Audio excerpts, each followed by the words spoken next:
wonderful to be here, back on campus again. I just recently retired from teaching, so it's wonderful to be back again. And yet, not having other responsibilities, it's even better. Let me begin by saying that what I'll talk about today is not what most of my research during my career has been about.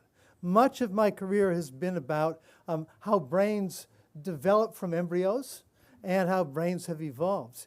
Now, the study of brains is important here because it's about information as well. And it's caused me to question the whole notion of what information is. And so part of what I want to talk about today is what information is in evolution and why we've been misled, I think, by a way of thinking about information in evolution. We've been misled because of a wonderful theory developed in 1948 by a man named Claude Shannon. It's not wrong. It's totally right. It's just not information as we normally think about it. And I'll talk about that and then tell you why I think it's relevant to the evolution story.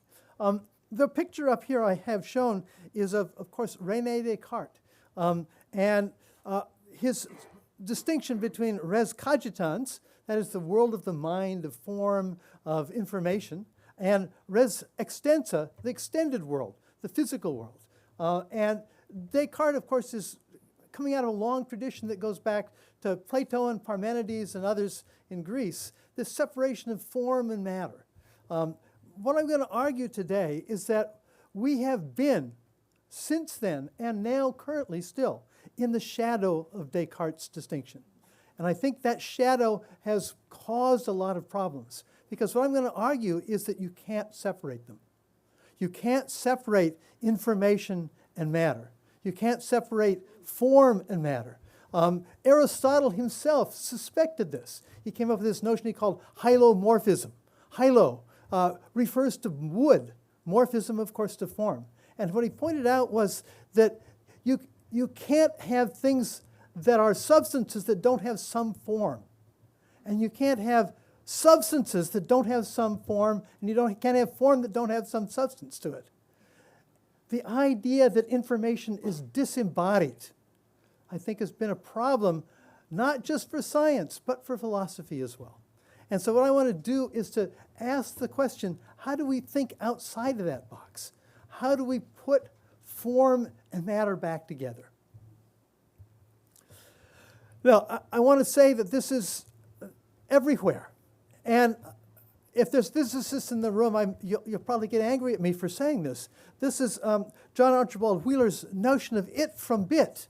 His argument was that, well, whenever we measure something, and let me just read it directly, this is a quote from him, every particle, every field of force, even the space-time continuum itself derives its function, its meaning, its very existence entirely, even if in some contexts, indirectly, from the apparatus elicited answers to yes or no questions, binary choices, bits.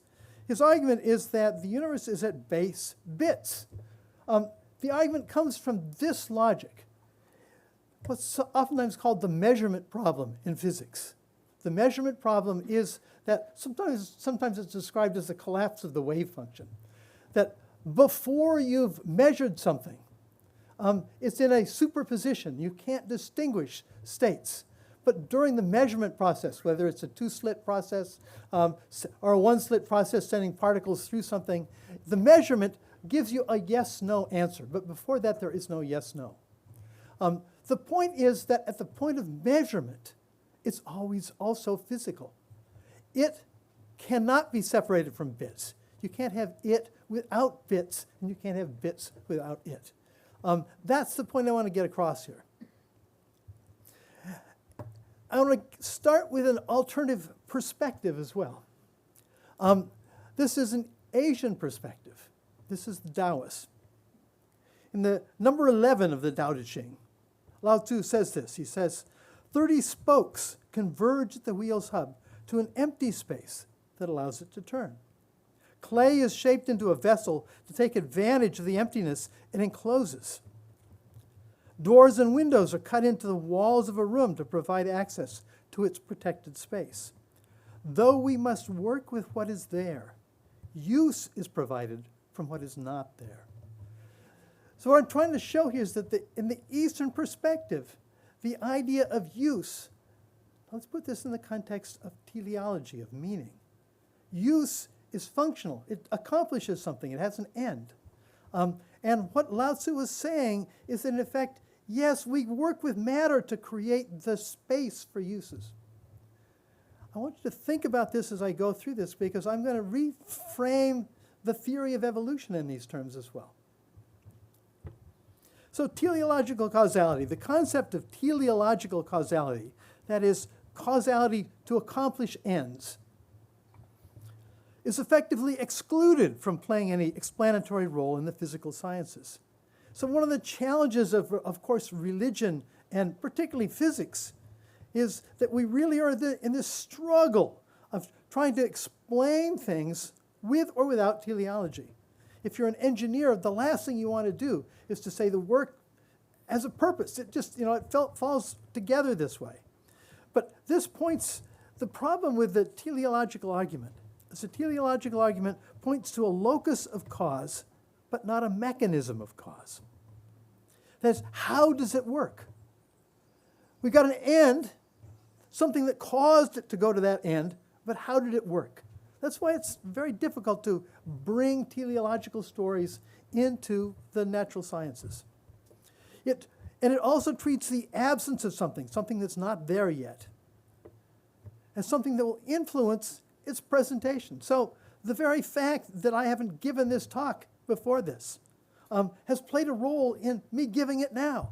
The future that wasn't yet there actually played a role in what I'm doing now. How could that be possible? Biologists, interestingly enough, we also heuristically employ the teleological ideas, like function. A function is teleological. Adaptation is teleological. But as you've seen in talking about molecular biology, oftentimes when we get down to the molecular biology, we leave the teleology out of the story. Why? How? What is it? Is teleology just a sort of heuristic? I'm going to argue today that teleological causality is real. But it's probably not what you think it is. But we'll see. The concept of teleological cause suffers, I think, from a Cartesian mischaracterization. It's precisely because its relationship to that which is currently absence suggests that it is in some way itself non-physical. Because it's about what might happen, could happen, should happen, it seems like it's not physically there. And of course, many scientists currently, and particularly biologists, have really denied this. So here we got James Watson of DNA discovery fame. The essence of life is complicated chemistry and nothing more. Or Steven Weinberg, the physicist, the reductionistic worldview is chilling and impersonal. It has to be accepted as it is. Not because we like it, but because that's the way the world works. Or my favorite from the evolutionary biologist J.B.S. Haldane, teleology is like a mistress to a biologist. He cannot live without her, but he's unwilling to be seen in public with her.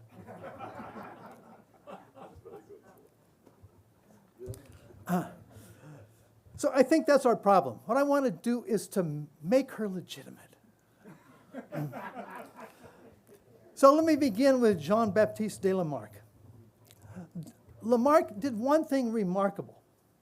At the time of the predominance of this idea of the great chain of being, a sort of top-down view of the world, in which the deity creates everything, beginning with angels, then to people, then to dogs and cats, and then to frogs, and so on and so forth, insects, and eventually the slime. Lamarck did something interesting. He said to be a good material scientist, we need to reverse that chain of being. We need to talk about not as mind as the cause of everything, but mind emerging in the world. So for him, mind is at the end of the process. As it is in the course of human evolution, animal evolution, living evolution on Earth. Our kinds of minds like we have is a very late comer. Lamarck had set that stage. He said, let's start simple and get more complex instead of start with the most complex assumption that's already figured out and that just sort of makes everything. So in a sense, he becomes one of the first people to begin to cause a little schism between this sort of way of thinking that's teleological and top-down and a kind of bottom-up world. What I want to do is to bring it back together again.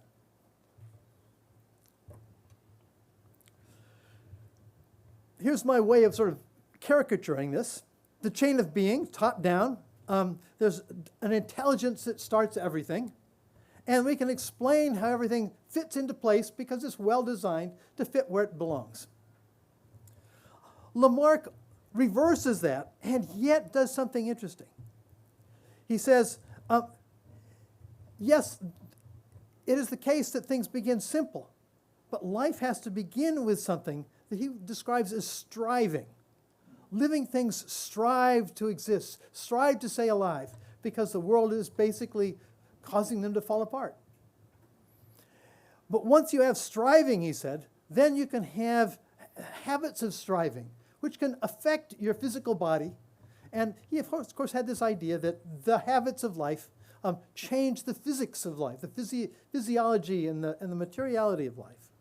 And as a result, he had this idea of increasing complexity that's been inherited by evolutionary thinking ever since, even though his logic of how it happens, maybe not. Darwin is then assumed to have reversed this story. We often hear about the Darwinian story as, in a sense, the opposite of Lamarck. I'm going to argue that that's not the case. And in fact, that there's something else. There's a third story here that we haven't actually looked at yet. The Darwinian story is, of course, begins with inheritance, variation of that which is inherited, overproduction of offspring, limited resources, competition over those resources. Some survive, some don't. Those that survive are best suited for the environment, for those resources out there. And he claimed that could explain it all. Interestingly enough, the story here is a little bit more complicated because there's a paradox here. The paradox is that the theory of natural selection is heralded as a triumph of materialistic science over this teleological view of evolution. And yet, it's a purely formal theory. Notice that it's treated as though it's substrate indifferent. In the story of natural selection, it doesn't mention physical processes. It's in effect a passive sieve. That which passes through the environment and makes it in the next generation is what's around. It's not doing something. It's not making something. In fact, it's eliminating stuff. It's not an account of the physical work to produce something. It's only descriptive of a general consequence of context-dependent elimination and preservation of that which is already produced. Notice that for Darwin's theory to work, something has to be produced in excess so you can get rid of some of it and save a little bit of the rest. So there's something missing here, and it's basically the creative side. This is where the teleology is going to come back in. So one of my favorite evolutionary biologists of a few decades ago, a man named Donald T. Campbell, came up with a very shorthand description of, you might say, the recipe for natural selection. He called it blind variation and selective retention.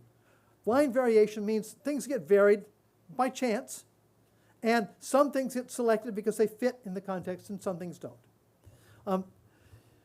The problem is, he doesn't tell us, and Darwin doesn't tell us, but variation and retention of what?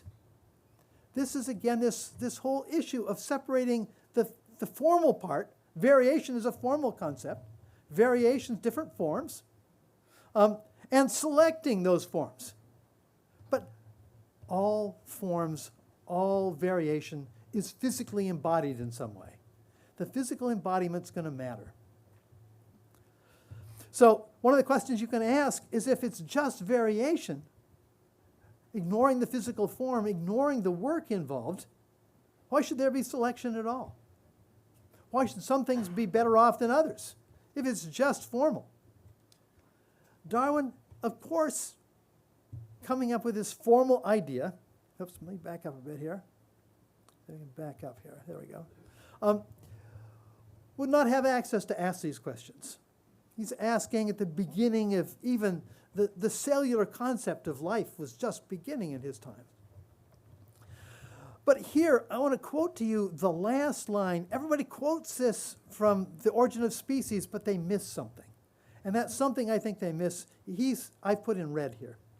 The last line of The Origin of Species goes like this. There is grandeur in this view of life, with its several powers having been originally breathed into a few forms or into one, and that, whilst this planet has gone circling on, according to the fixed law of gravity from so simple a beginning, endless forms most beautiful and most wonderful have been and are being evolved. In fact, this is one of the very few places in the book he even uses the term evolved, curiously. Why did I highlight this area in red? Because Darwin's logic can't work without life's several powers. This is what life depends upon. Evolution only works if other things are the case. What are those things? Darwin had to assume this because every biologist assumed that living things reproduce and they maintain themselves. If you assume that, that's what he assumes, every biologist assumed that, then this logic of his will work. The problem is these are not trivial assumptions. They're not trivial assumptions because of the second law of thermodynamics, because the world tends to spontaneously degrade. Constraints go away. A number of attempts have tried to escape this problem. One is this idea of self-organization. We're beginning to study more and more regular processes, crystallization forms that produce form, kinds of chemistry that produces regularity of form, and so on. The problem with self-organization, things that form spontaneous order that look like they're working against the second law of thermodynamics, actually are speeding up the second law of thermodynamics. A good example might be your bathtub. Draining your bathtub by pulling the plug. What happens is water becomes very organized. It circles in a way. It's because all of those movements of water that are sort of bumping into each other have to get pumped out of the way. And what happens is it becomes a nice, even circular flow. That laminar flow empties your bathtub faster. You can test this out at home by just sort of stirring it up, mixing it up. Your bathtub will empty slower. It becomes regularized to speed up the second law of thermodynamics. And we now know that that's true for almost all of what we call self-organizing processes. The problem here is that if self-organization is the basis of life, self-organization is a process that destroys itself as fast as possible. This is why the whirlpool in your drain empties the bathtub faster. It's a faster way to undo itself. All self-organizing processes speed up the second law of thermodynamics process. So self-organization must be a relevant feature of life.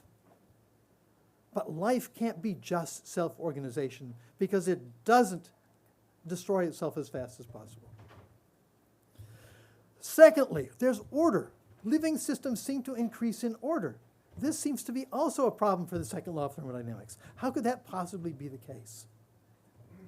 There's creativity in this process. There's synergy in this process. Things that are independent seem to come together in living systems. How does this happen?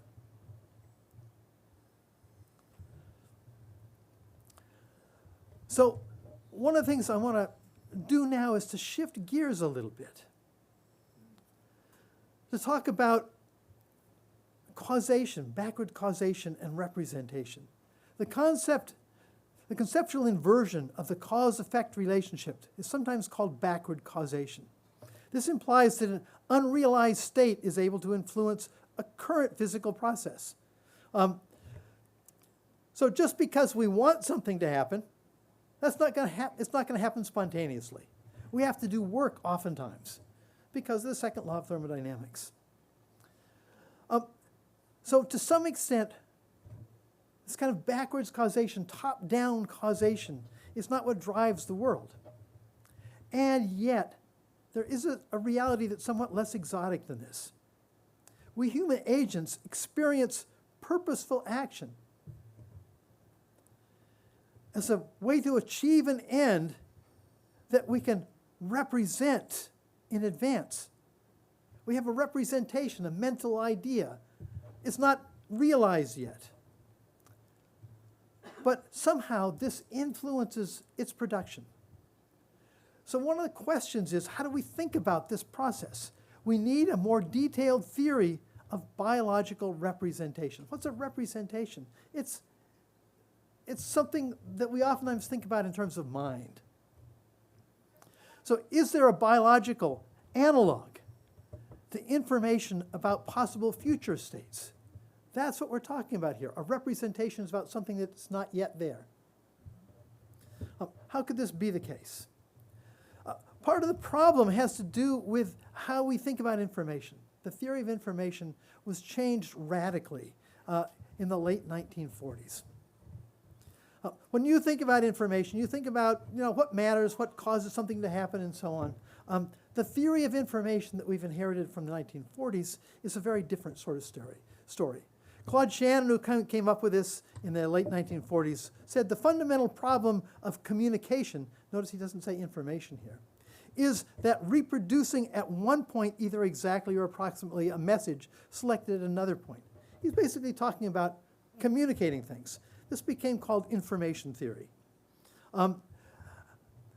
Warren Weaver, somebody who worked with Shannon and eventually tried to retranslate it into terms that more people would understand, says this about it. He says, first off, we have to be clear about the rather strange way in which in this theory the word information is used. For it has a special sense which, among other things, must not be confused at all with meaning.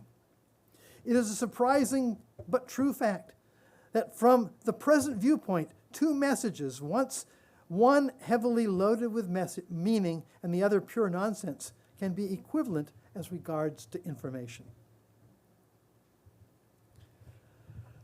What I'm going to argue is that what we've done in talking about how genes get copied and how molecular processes work in bodies has taken Shannon's idea and ignored what we might want to call the meaning, the function. That's, of course, what matters in biology. So can these two views be brought together?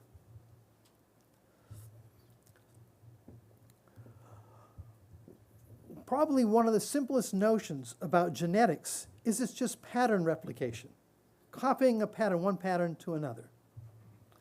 The problem is that pattern copying, for example, DNA molecules get copying from one to another. That process is not about anything. There's nothing else that's there. There's lots of things that get copied by templates, by processes in geology can cause copying in that sense, and so on. Replication is the way that we think about it in biology, making copies of something. But the point I want to make is that making a copy is not about anything. It doesn't accomplish anything. It just simply makes another copy. How do copies have this capacity to make something happen?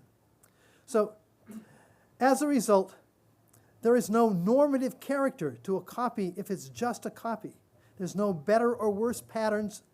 There's no error to be corrected if it's just copying. There's nothing that's beneficial or harmful in just copying. The theory of selected effects, which is a theory about patterns like DNA patterns that get copied, selecting these patterns. It considers no criterion other than the relative preservation and abundance of a pattern. It doesn't tell you how a pattern benefits something or causes something to happen. The problem then, when we talk about the origins of life can't be just pattern. It's got to be pattern that is normative, pattern that makes a difference, pattern that maybe keeps itself going. As a result, the theory of information that we get from Claude Shannon, which I show here at the top of this figure, is about information. It's about what a medium like language or like chemistry can convey, can store, and can pass on. But in fact, in this theory, there is no reference. There is no meaning. There is no function. What we have to do to build a full theory of information, and eventually biological information, is to build this hierarchy, to understand what something refers to, what DNA refers to, for example, in life, matters. And that it matters because it's normative. That is, there's good and bad coding. There's errors that can be made, and so on. These are hierarchically dependent concepts. So we need an enlarged theory of information, larger than just copying, to make sense of this. Finally, I want to come to two versions that I want to set the stage for the next part of the argument I'm going to make. And this is a claim made by a man named Rolf Landauer, who says, let's get over it. Information is physical. Information is not some abstract thing. It's a physical relationship. And here's a quote. Information is not an abstract entity, but exists only through a physical representation, thus tying it to all the restrictions and possibilities of our real physical universe. So the question is, Descartes puts information in this disembodied realm. Rolf Landauer says, no, we can actually look at information, and we need to think about information as something physical. How do we do that?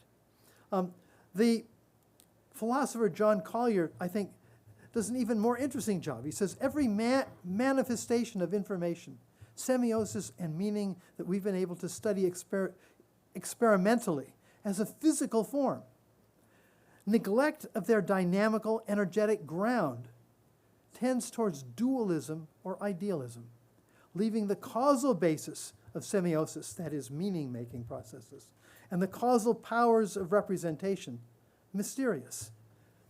So what I'm going to try to do is to back away from Descartes, put res cogitans, form, and res extensa, the physical world, back together again, and show how this is relevant to our evolutionary story and how it will help us with this process. So in 1838, in one of his last notebooks, long before The Origin of Species comes out, Charles Darwin has an epiphany. The epiphany came from reading the works of Thomas Malthus. And he pens it in a notebook in 3 lines. This became the basis of natural selection theory. He says, notice that grandchildren are like grandfathers.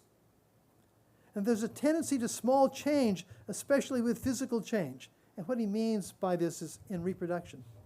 Over time, grandchildren will be a little bit different than their grandfathers. Something will be passed on. And then he adds one last piece. There's great fertility in proportion to the support of parents. So what he's arguing here is that there's really just 3 parts. That there's a kind of inheritance problem. That's the top one. In the middle, he's saying that it's getting passed on, but it's a little noisy. It doesn't get passed on exactly perfectly. Not everything gets passed down from parents to offspring, except in special cases of cloning. And then he points out that in proportion to support, and he uses it with support of parents here, but it's support in general, resources and so on, fertility depends upon this. It's resource demanding.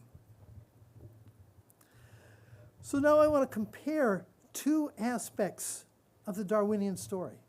Because Darwin's story, remember, is to some extent disembodied. But it also has one other thing that's distinct. In Darwin's story, there's a resource limitation. If all the possible offspring that get produced don't reproduce, then you've got a kind of a bottleneck effect. That became critical to Darwin's argument. His notion of adaptation happens by selective elimination. But notice, if you're going to selectively eliminate a bunch of forms, you've got to have more than will be eliminated. Otherwise, there's nothing left. So basically, it's a selection process. That's why we called it natural selection. So Darwin's theory has inheritance, variation, a little bit of noise in the process. You have to produce more offspring than you want to survive, overproduction. And then there's competition that, in a sense, ferrets it out. And finally, the elimination determines who's left.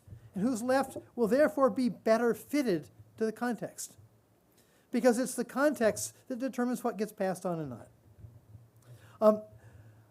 I want to describe something I call inverse Darwinism. And it's inverse in part because only one thing is inverted. And I show this in this red versus green piece down here. Resource limitation is what causes competition. But what if there's a surplus of resources?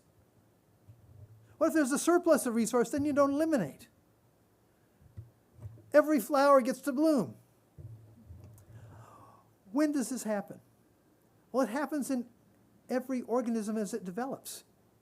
There's lots of extra resources available, and so lots of diversity can develop. Lots of variation can show up.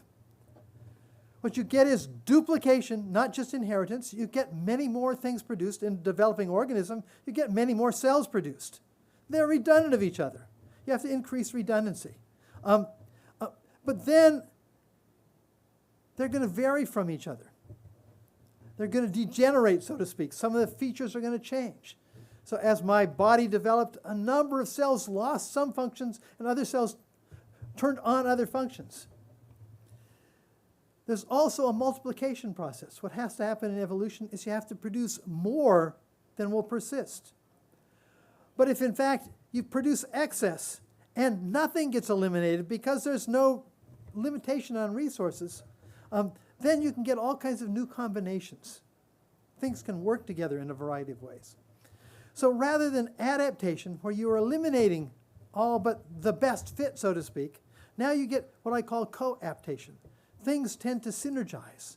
If you get multiple variants of things, they can work together, work together in interesting ways. As a result, in one way to think about it, we ought to think about both sides of this as the Darwinian story. The Darwinian story is not always a context of resource limitation. It's sometimes a context of resource excess. During the development of a body, we have much more resource available to cells precisely because it's being fed maybe by a parent or maybe by an environment that has lots of resources available.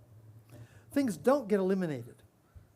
I want to go back. There's a lot of people we could mention here, but one of the early biologists who was beginning to think outside of this box is a guy named Henry Osborn. He was in charge of the Field Museum in Chicago for many years in the 1920s and 30s. He said, few biologists today question the simple principle that the fittest tend to survive and the unfit tend to be eliminated, and that the present aspect of the entire living world is due to this grand pruning knife, survival of the fittest story exists. But mutations and natural selection play no creative role. They don't produce anything new. This implies that the survival of fitness and the origin of fitness are very different phenomena. Let me say this again. What persists out of the things that are generated, but the generation of those things that are selected from has to happen first. You have to produce excess, more than's going to be there. So he describes this, he says, there must be some third factor in evolution of which we are now ignorant. I'm going to talk about that third factor because we now know it. I think the first person to really pay attention to it is this man, Susumu Ono. He was interested in gene duplication. And what he recognized is that early on, and this is before his time, that there's a few examples of unusual redundancy in evolution. One of the errors, we all know this is Down syndrome, trisomy 21, which the 21st chromosome is duplicated, and it produces all kinds of problems as a result.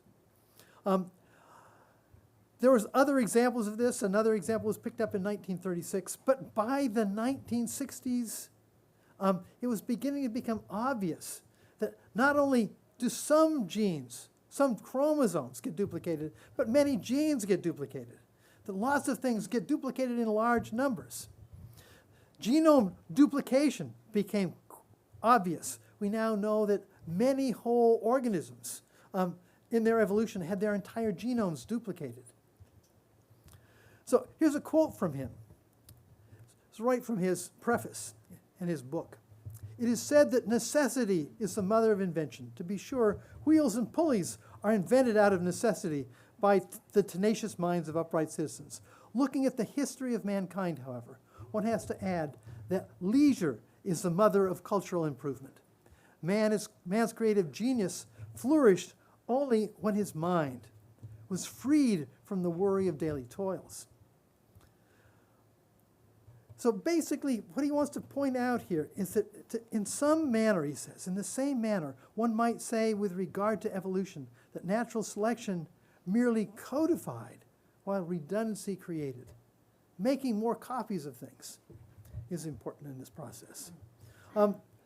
What we see, for example, in the history of animals and plants is that one of the major events that has happened over the course of evolution, and I show this in a couple of little stars on each of these graphs, is that, in effect, whole genomes have been duplicated.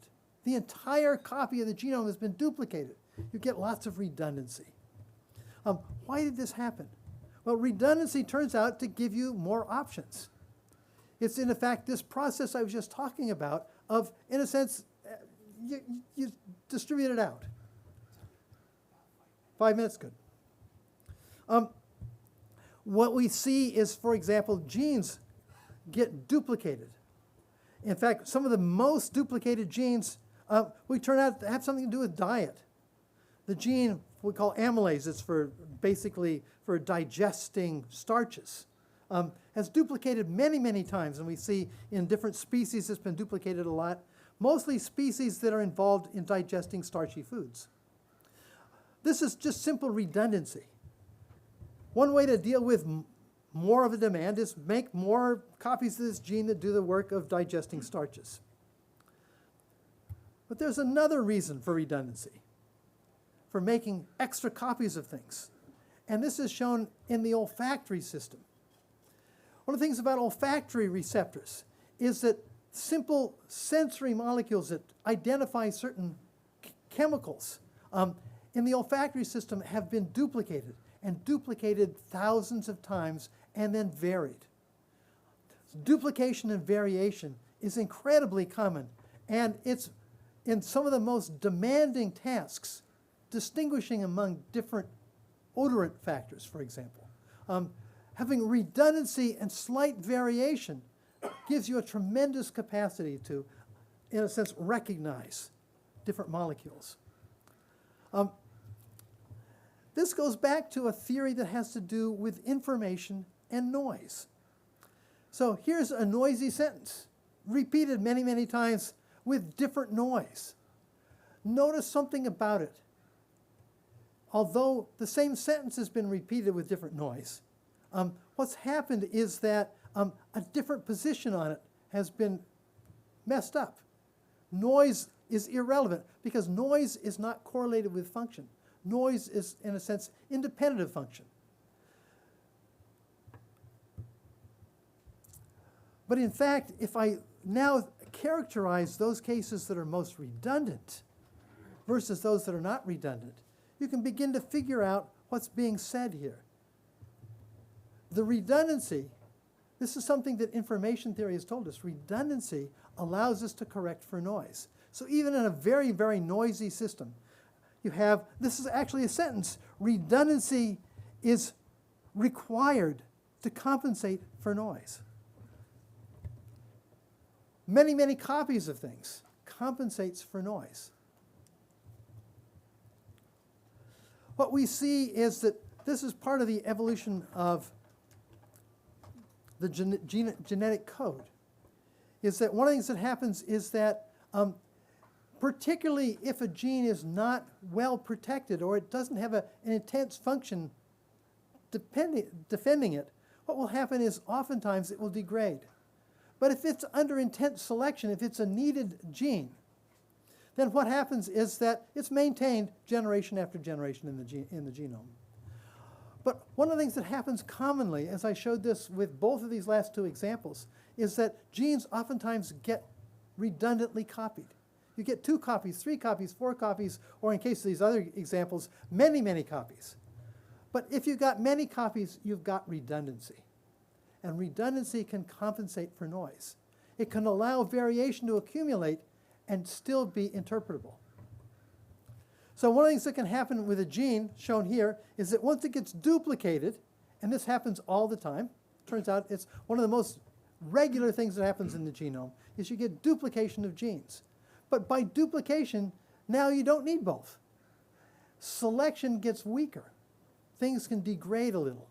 And so what we find is that genes can degrade in one of 2 ways. Either the information that they're providing or the information that turns them on or off in different contexts. So genes can accumulate if they duplicate. You get many copies of them. If you got redundancy, you can play around with them. So what I want to talk about is what you might call, okay, I can wind up in just a few minutes, is what amounts to error tolerance. And I'm going to give you a couple of examples of it, and then we'll break. One has to do with vision.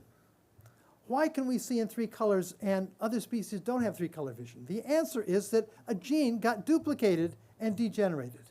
We made a copy of it, happened in the primate lineage, and it got duplicated but then degraded. We now know it's on the end of the X chromosome. And what we see here is a chunk of the chromosome here on top.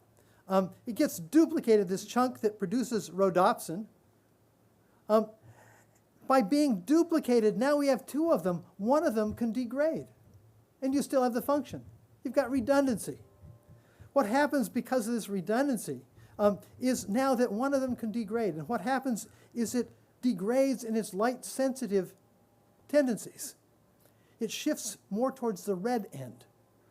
And as a result, as we see in this diagram here on, no, it doesn't show up here, on the right,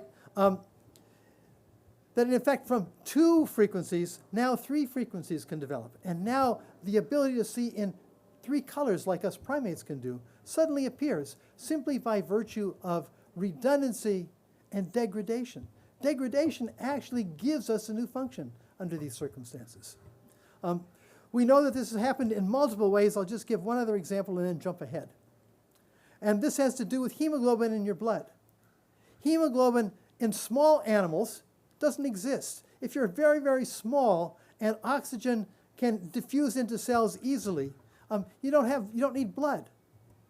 But if you have blood separate from cells, you need to get the oxygen into blood and then into cells.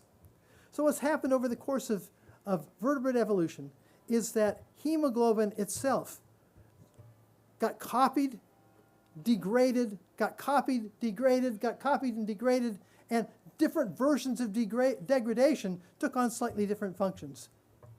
So that now, for you and I, all the hemoglobin in our blood is made up from 2 different genes, alpha and beta hemoglobin. Duplicated genes that are slightly different in structure and cause the hemoglobin molecule to fold up into this 4-part molecule I show at the bottom right. 2 alphas and 2 betas. Interestingly enough, in fetal life, there are a bunch more produced. And here I show at the bottom the gene where they're produced. And what you see is that there are a couple of others that are produced, including what we call pseudogenes that don't produce any result anymore. But during fetal life in the womb, what the fetus needs to do is it needs to get oxygen from the mother's hemoglobin into its hemoglobin. But if they both have the same affinity for oxygen, there's not going to be much transfer. So it turns out that in early life, the hemoglobin in the fetus has a stronger affinity for oxygen. And as they mature, that changes. And by the time we leave the womb, we don't have to steal oxygen from mother's hemoglobin. So go back to another one that does a better job of holding on to hemoglobin. The result is that hemoglobin has back up here, duplicated multiple times. And each one has varied a little bit. And in this process, duplication and variation, it's produced a much more complex function, a function that now can work through fetal life into adult life. So I have to speed up here, so I'm going to zoom past a wonderful story about vitamin C. And let's see if I can, yeah, I want to talk a little bit about how this process works at a slightly higher level. There's a lot of steps in between, but it's not too big of a jump. One of the things we see is that what this means is if you duplicate things, duplicate the gene, now even though it's got a function, once it's duplicated, now the duplicates can take on slightly variant functions. It works really well if they get separated into different parts of the body, expressed at different times. So what we see is that something that we see happening at the genetic level can also be seen happening at the whole organism level. That is, you get duplication, but once you've got duplication, you can now shift function around. So that by virtue of this sort of duplication, you now have redundancy, and you can take advantage of that redundancy. So the point here is that one of the things that's taken place in the course of biological evolution is that we've had this process not just of natural selection, but also of producing excess and allowing that excess to degrade, to fall into different functions. But as a result, they end up complementing each other. You can get selection for their complementary relationships. So the point I want to make here is that the story of evolution that's come from this is neither strictly Darwinian nor strictly Lamarckian. It's an interesting intermediate between them. It's not just selection, and it's not just lucky guesses, but it's if you've got the capacity to produce excess and therefore allow them to degrade, there's much more of a likely possibility that things will, in a sense, come together and work together. So here we see the theme and variation logic of all multicellular life. By theme and variation, what I mean is that each of the limbs of the lobster are theme and variation of each other.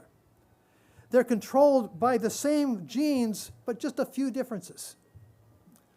There was a duplication, and where they get presented differently in different parts of the body at different parts of development, they produce a theme and variation structure, which allows this complexity of multicelled organisms. We see this relationship between crabs and lobsters that I show at the left. We see this relationship between different flowering plants on the right. This sort of theme and variation capacity is really everywhere. The point I want to make is that this is, in part, a degradation story. It allows degradation of function to produce this capacity. So let me just summarize this in 5 steps. That natural selection is an eliminative dynamic that depends upon a prior generative dynamic. What I've talked about here is a generative dynamic, producing excess. In order to survive, you have to produce excess. Why? Because you've got to have a little surplus in the background. This has to do with all the molecules that are produced and all the genes that are produced.